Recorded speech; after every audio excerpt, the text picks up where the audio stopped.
Sheila, let's start with you. Give us the skinny on Costco. So overall, a very solid quarter. Yes, the profit beat wasn't as clean as someone had expected, but the underlying metrics for the company really good. You mentioned that same-store sales growth month after month. This is a company that has been able to churn out single-digit sales growth, traffic margins, all of those things good. In fact, one analyst calls Costco, consistency is its middle name. This is a company that just keeps going and going. You know, one of the big reasons is the business model, right? You have these membership fees it collects from its members every year. So that's really a predictable source of profits for the company.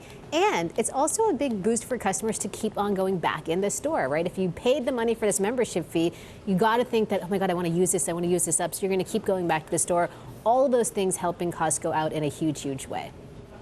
Burt, you want to weigh in?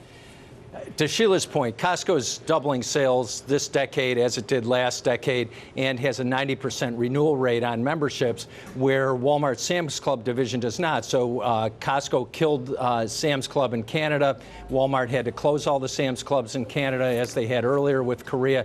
So in terms of MVRs, mass volume retailers, Costco's #1 worldwide and will be for the foreseeable future. What is it that Costco is doing so right that, say, Sam's Club is not?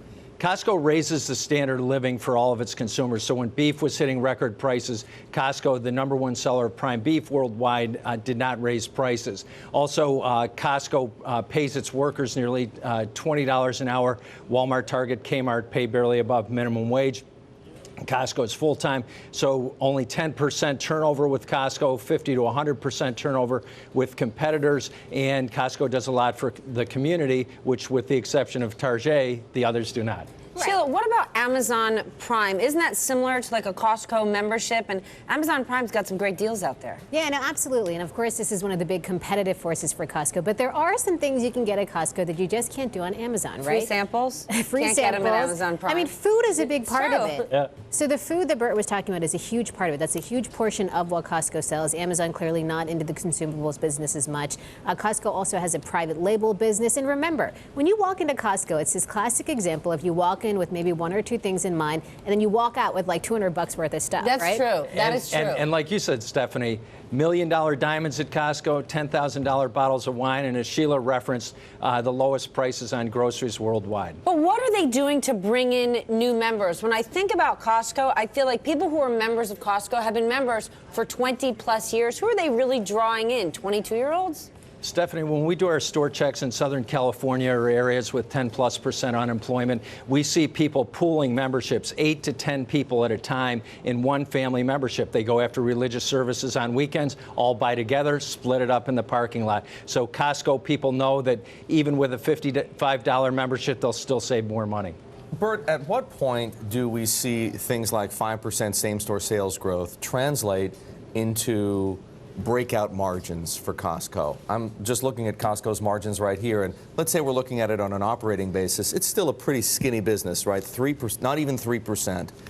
Could there be a breakout moment where Costco, by beating Sam's Club, by beating Target, by keeping people from going to Amazon Prime, actually moves that up past that 3% threshold? Eric, there will be a breakout. Only 69 million of the 153 was from membership fees.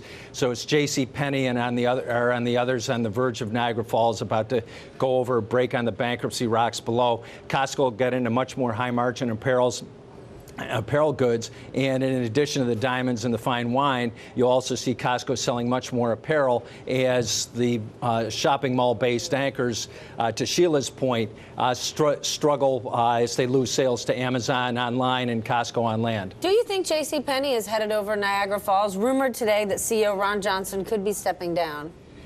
Stephanie, going back to a front page article in New York Times 16 years ago, I'm 19 for 19 predicting retail bankruptcies. Chain store age called me the Nostradamus of retail, and my Nostradamus forecast says JCPenney's not going to make it with the current team in place. You are calling it. JCPenney is done. But I said at 42, Eric, I was the first one on Bloomberg said JCPenney was done, and with the current team in place, there's not enough time to turn it around before the holidays, where vendors lenders may insist on LCs or letters of credit to draw down working capital, and that's usually when the company contracts and could collapse. What do you mean the current team in place? Is there a different team? Could they move swiftly and have different people in place and could change the outcome? If so, who is that? Yes, what they need to do what Sears did last decade, bring in Bob Mettler, who was a seminal turnaround genius, went around to Macy's West. Arthur Martin has teamed up with Mettler from Saks. You could bring in Alan Questrom and Vanessa Castagna, who turned Penny around earlier. But that's not cheap, and they have no money left. Retail turnarounds are really hard. I mean, you look at the shape that Sears is in now, a lot of people are really questioning whether it has turned around. Sears had no money, but they hired Peter Jajesko and Dave Bursky from Young and Rubicam to develop the softer side of Sears, completely changed consumers' image, and to Eric's point on margins, went to much more apparel, and the higher margins from the apparel side of Sears saved it. Penny can save itself by selling more branded apparel and making the private brands relevant. It's trying. Yeah. Then is Ron Johnson to blame? Was he the wrong hire? Steve Jobs was smart enough to put Mickey Drexler on his board in 1999 to develop the Apple stores. Ron Johnson is not Mickey Drexler.